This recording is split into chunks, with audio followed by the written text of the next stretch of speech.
Fala gives a nod and says that they will get back to work on that, especially since now there are couriers waiting. Yeah, we want our guards in top physical fighting mode, fight with all those big bad baddies out there. Exactly. I am interested though, like what could have, as far as I know, the Zentarum and the Xanathar has been quite amicable between each other recently. Something set them off. DM, would I have heard anything about that stirring while I was down in Skullport? Yes. So Skullport is basically run by the Xanathar's Guild. Currently, the Xanathar's Guild is the big man on campus that's there. They run everything, and all the businesses that are there pay protection money to the Xanathar's Guild. So Okay, part of your staying alive would have hinged on you paying protection money as well. So you're probably very familiar with the Xanathar's Guild. However, you're probably also learning that people up here are not familiar with the Xanathar's Guild, and they are a rather small thing up here. Okay. So would I have any indication on what's causing the stirring, or just who they are? Just who they are. Okay. You would be more familiar with the 5 factions, though, being your background.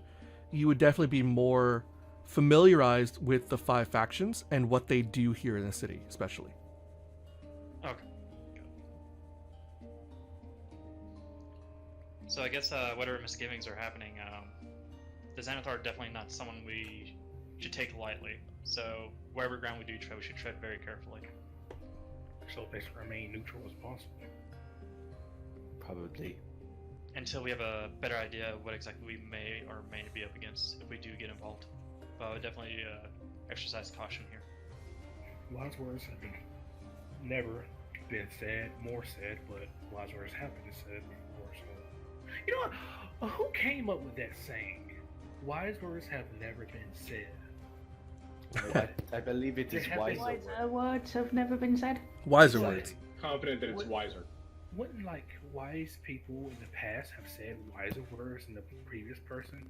So is it just an endless one-up game, or Probably. Knowledge is always.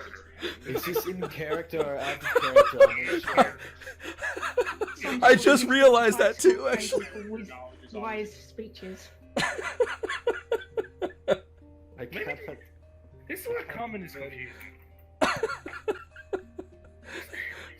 have never been said.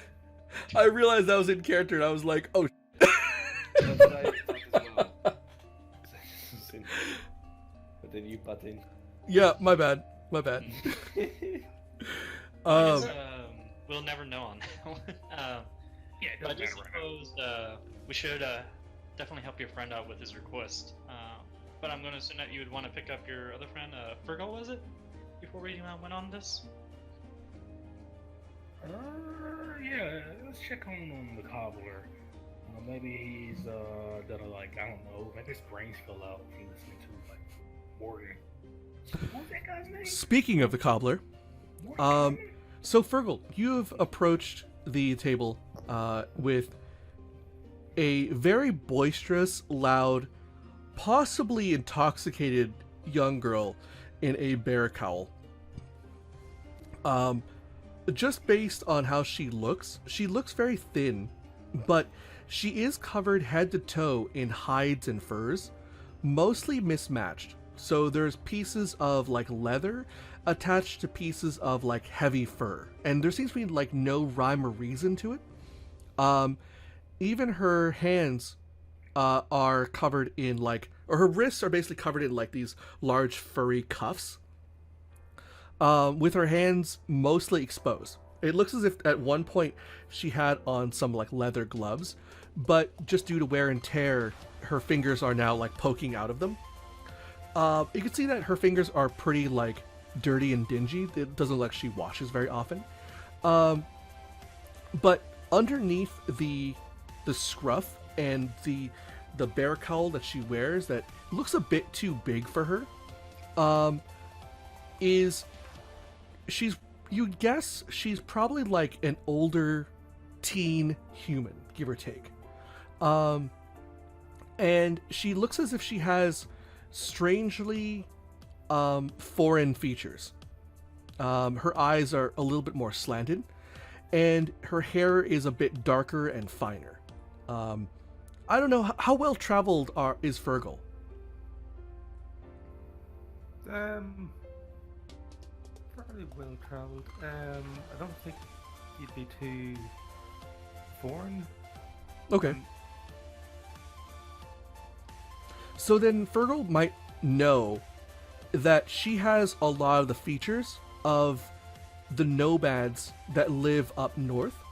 And maybe Fergal might also know that there are human barbarian tribes that live up in the Icewind Dale that have similar features to the way she looks, which could give a little bit of an idea to Fergal of maybe where she's from. But either way, she's mostly through another drink, another like pint of ale or some sort, and it seems as if the woman on the other side is a wood elven woman with kind of lighter colored brown eyes. She has a bit darker of skin. She's wearing a like leather breastplate and leather trousers, with her kind of midsection exposed a bit. It is warmer here in the city in this time of year, so her dress actually makes more sense than this girl covered in furs. But she also has a small backpack, nothing large by any means, probably about half the size of what a normal backpack would look like, very, very sparse. And she carries a large quiver with a longbow set aside next to her chair. She also looks as if she's nursing a migraine, possibly, and kind of holding like her head just like in her hands this way, just like looking down at the table, trying to like tune out the sound of the girl's laughing and loudness. You're also noticing that the coin purse, or presumably the coin purse that's in front of her, is very low or empty. And as you come over, the girl, who must be Yumi, is slamming the tankard down over and over again, to the dismay of all those patrons within hearing distance of that, saying, "More, more, more! I want more, more! This is good, more!" And the wood elf woman nearby is just, "Yumi, no, stop, no, we can't, no, stop, no, we can't have no more, no, come on, no." Just like, it looks as if her mouth is speaking and her eyes are like shut, and she just doesn't want to like see this. And finally gets through. Yumi goes, "Oh, I want more though, Rana, come on." And Rana literally just like looks at her, glares, upturns the bag, and you see literally just like pieces of lint fall out of it, and just, "No, we're done. You've eaten everything." Yumi just kind of like looks blank at her, looks at the kitchen, goes, "No, there's more food back there. I smell it." Rana goes, "No, we can't afford it. You need coins." "Coins? The shiny things, the yellow shiny things." "No, I don't. They don't taste good." "No, you need those to get the food." Just blank, confused look. Looks down at her pint of ale and just begins gnawing on the edge of it. And Rana just gives like this exasperated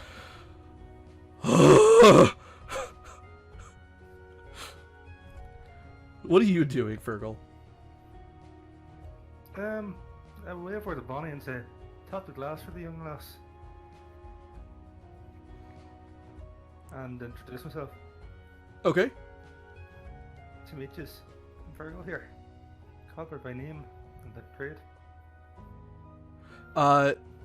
Rana like looks at the glass and what's going on, and it kind of like phases back into reality of just like, oh, thank you, Fergal, was it? And she extends her hand. Rana Mora, you've just saved me a headache for at least another few minutes. Thank you. No worries. Not to be of service. I'll take the hand shake. This is all being said while Yumi on the other side of the table is now cheering and has like stood up so quickly and violently that the chair goes flying behind her just from it being pushed out, knocks against the patron's chair behind her, come and kind of like knocks back, and Yumi has her hands in the air cheering while also like still holding the pint of the empty pint in her mouth. It just and Rana just kind of like is like shaking your hand and just kind of like looks at you, looks at her, looks at you again, just like, are you sure you want to be here? I'm sort of take a wee second to think. Yeah, I'm right. Just finished the photo over there. So you sit down with them as Bonnie comes over and plops down another pint of ale and takes the empty one away. Unfortunately, Yumi is still gnawing on the empty one, and as like Bonnie tries to grab it from the handle and pull it, and so she almost like jerks Yumi's head with it, and you just like see Yumi like look up at her and just like start growling almost ferally, and Rana just goes, "Yumi, down! She's giving you another. Look, see, drink here," and like puts it right under her face, and Yumi just like immediately unlatches her jaw from it and goes and just like almost buries her face into the pint that's there. And Rana just kind of like sheepishly looks up at Bonnie and just goes, sorry about that. And Bonnie just kind of like has already like pulled her hand away, just like, like, is it going to bite me? And she's kind of like, yeah, no problem. And just kind of gingerly grabs the cup and rushes away again.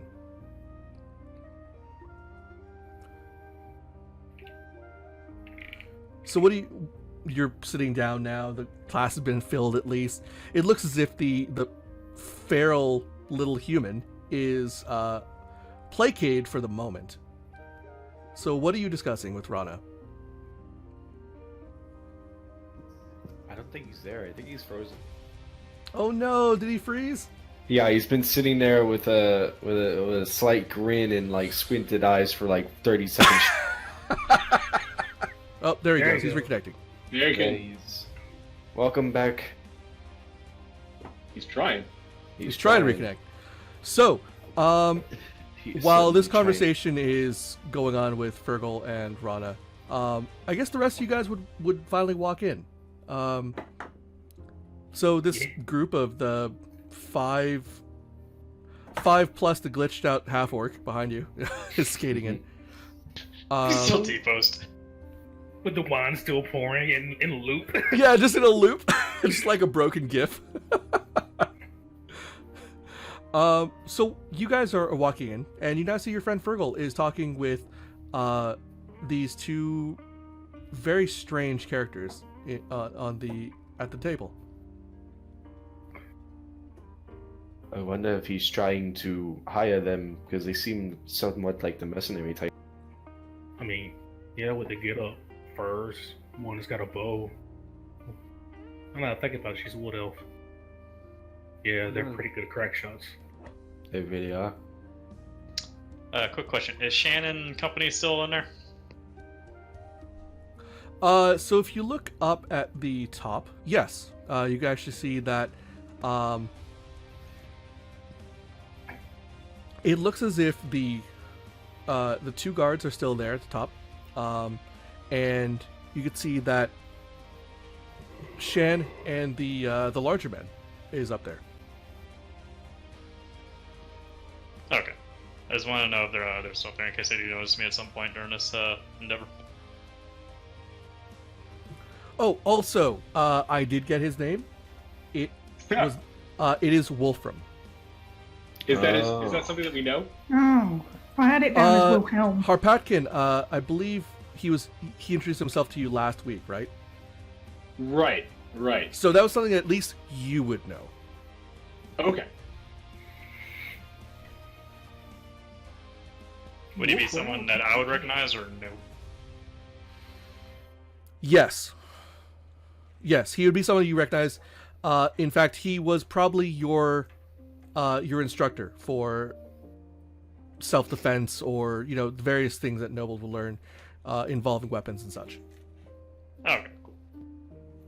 He is one of those tutors that kind of all of the noble children shared. Has Treya noticed him? That's what no, we're asking. She's kind of just keeping to herself at this point, trying to still get readjusted to everything. Yeah. Well, whenever you're ready, I'm sure he'll be happy to see you. Although I would bring earplugs, perhaps if you are going to come very suddenly. He does have a very significant laugh. He is a very boisterous man. That is Generous too. good to know, and definitely like how to He know. is. Yeah, I saw him like the monster could have a chicken in a couple seconds. He is really quite a man. And susceptible still to quite to eat it, suggestion when then? it comes to food. I mean, I never had a chicken, but Quick side it question looks is like a lot of work. it really is. I've tried. A quick question: is he married? Like, is it well known that Wolfram is married? Or I don't know. That's a good question. because I was gonna make a joke. It's too bad that he's married, because I probably would have tried to take him out for a bit of some really nice food He probably if he isn't. had the time. We're gonna say that he is not. Well then, it seems that I am making plans for the weekend. Game on! What's up? Let's behave. We are in public right now. I mean, What true, is but Void gone? So you just decided to pick up the baton instead. what do you mean pick up the baton? It's just how I am. He's a very handsome man under all that armor. Well, especially with the armor, it's quite Shiny. valiant. Yes, very shiny. I'm gonna call I over. just kind of wrap my arm through Sublis's arm to try to keep him contained. Yeah, right.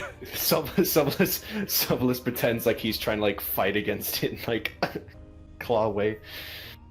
I'll go over and see what Fergal is discussing with the two individuals. Okay. It looks as if Fergal has actually just sat down with them. And as you sit down, Yumi has her face buried in the tankard. And as she comes up, you can see bits of the ale is literally around her mouth area and just kind of coming off her chin. And she looks at Rana and just goes, "I like this one. He feeds me." And Rana just kind of is looking at, just gives an exasperated look at Fergal. And as you sit down,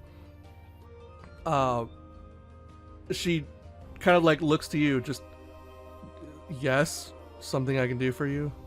Oh, well, excuse me, I hate to, but I'm a companion of Fergal here. I don't know if he's introduced himself yet. I was just coming to see if what tales have he told about us at all and such. Name's Maurice Gray. Pleasure to make your acquaintance. She says, her name is Rana. She was actually just meeting your friend here. He said he was with a group of people, but he didn't say who. Almost cutting her off, you hear Yumi over the side just going, "Oh, I'm done. I want more. Bonnie, more on this one." And she just kind of points to Fergal, who can't defend himself right now. He's working on it. Working real hard. Yeah, he has that cobbler money. Yeah, he got that cobbler money. Everybody knows them cobblers is rich. And God, we'll shoot. It can all be again. Oh my god. And that's a cut. And that's edited out. Maurice will put down 2 gold pieces. Well, I guess that should No. help. Nope, we're not hearing your voice at all. Hmm. Sad face. Sorry, you said what? Maurice will put down 2 gold pieces and shuffle them over towards Rana. That should help your friend there, I'm assuming, with her food issue. She looks at the gold and then looks at you kind of surprised. Just, are you sure? That's a lot of money you just put down. I mean, yeah, she's hungry, right? Can't see people go without food. She kind of like looks at Yumi, and no, you don't understand. She's always hungry. Well, has she tried a good berry? Rana, just, I don't think so, actually. I think I got one more, Amy. So Maurice casts good berry, Sure. which is last spell slot today. Goes. You know, you probably still have some left. Because you only gave like... Miss Obaya took the rest. Yeah, Oh, he yeah, left the rest okay. with the cleric. Right. So 10 plop down. Oh yeah, have her try one of them first, and I guess she can have a rest if she's not hungry for whatever reason. If she's not, maybe she has like a tapeworm or something. She looks at the good berry. Says, "You sure? That's Yeah, generous." yeah, sure, go ahead. She looks at one of the berries that have appeared there. What do they look like, by the way? Are they like little cranberries? Are they like raspberries? Are they blackberries? What do they look like? They're like muscadons. I don't know if you know what a muscadon is. I don't actually. It's Time like to a Google. it's like a southern. Is it like a snozzberry? I've seen those. It makes it's like it's a very big. Oh. It's about the size of like a golf ball, give or take. And Holy crap! Really? That's Well, big. they're a little smaller. At least they're- these. I mean, they How do you can't. spell that? Muscadon? MUSC. M-U-S-C. Muscadine, okay. Muscadine. Muscadine. They're like big grapes, but are really round. They can get pretty big. That's when I said like they can get. They the size look of like golf plums. That's pretty much how I imagine them too. Oh, they are a species of grape, balls. Yeah. Oh, right. That makes sense. which is That's- native to the southeastern United States. Yeah. So that's why you wouldn't have known about it. They grow everywhere here. Like you It- can find them wild. ranches. Literally here on winefolly.com, shameless plug to someone who's not even sponsoring us. It says New sponsor coming next week. sometimes as big as a golf ball. Yeah. Yeah. Told you. They look like plums. They look like plums in the form of grapes. They don't taste like it. It's a very. If you ever had a pear apple, like you could buy in a grocery store, with a hybrid of a pear and an apple, it kind of has that taste of muscadine does, but imagine a lot richer. Whenever And I it think tastes- of a pear apple, I think of a Korean pear, which is basically the same thing. Yeah, it has that taste, but imagine more concentrated, a lot more sweeter, and it could get it gets sweeter as it ages, or it can also be a little bit more tart or bitter, but it's still good. Gotcha. It makes Okay. amazing wine, jams, and jellies. Oh, I imagine. That sounds really good. All right, so stop making me hungry. And all right, so she sees the large thing there, and she kind of like looks it over a bit, and Yumi, catch! Just tosses it in the air, and Yumi immediately stops what she's doing, just oh. Now we wait. And she just eats it, and kind of like eats it, kind of chews slowly for a second, and just has like this blank, like glazed look on her face, and just and then suddenly like starts like chewing it faster. You just see it like that she just like swallows it, and she just like looks at Ron and just, that was really good, and then like looks at the rest of them and just like grabs them all, pulls them in, and just like starts just like eating them by the handful. Oh no! Well, 10 days worth of food right there. looks like our little experiment has failed. But we also now know that she can at least eat 10 days worth of food in one day, one sitting. Yeah, she hasn't digested them yet, so there is to see what will happen after that process. Rana just like looks at you, and Rana just kind of like looks at you like for a second and just goes, "Oh no, what have you done?" Wait, what? And she's just like, "No, you don't understand. I had 25 gold in this pouch when we started." Well, here's 2. He still gives her the 2 gold. She just looks at the gold like, "Thank you," and puts it back in the pouch. You just hear it like clunk on the table again. Single tear comes on Maurice's eye. This is sad. Yeah. It kind of hurts. She just kind of like, you just see like her like pull the coin pouch off the table and like stuff it back in her pouch somewhere, and she goes, "We need to look for more work." Work? Yeah. Actually, well, was that what Fergal was talking to with you about? She says, maybe. Not sure if we got there yet.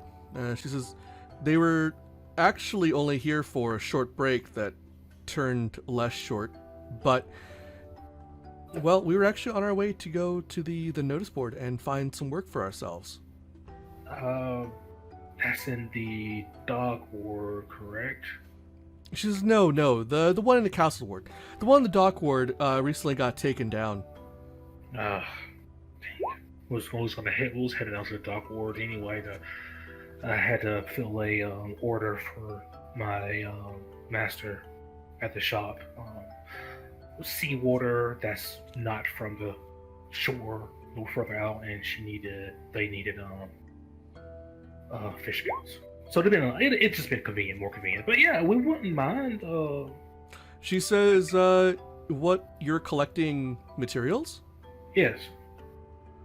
She digs over in her pouch, and pulls out a, what's it called? Like folded up into quarters, a piece of paper.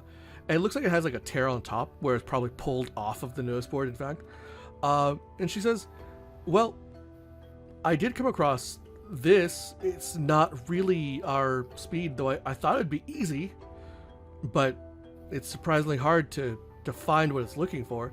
And she kind of pushed it over to you. She unfolds it, kind of pushes it over to you. And it looks to be a kind of hastily written order. It looks as if it has the Emerald Enclave symbol on the top part of it. And basically it says they need an order to be filled. They're specifically looking for a single item. They understand that the item is hard to find, so they only are requesting one. However, a bonus will be given if you could find more than one. And the item is a single rot blossom. They said it also specifies that it can't be connected to any crime of any sort. Or if it is, it has to be signed off. The actual allocation of it has to be signed off by the guards to make sure that it was not taken under any illegal means.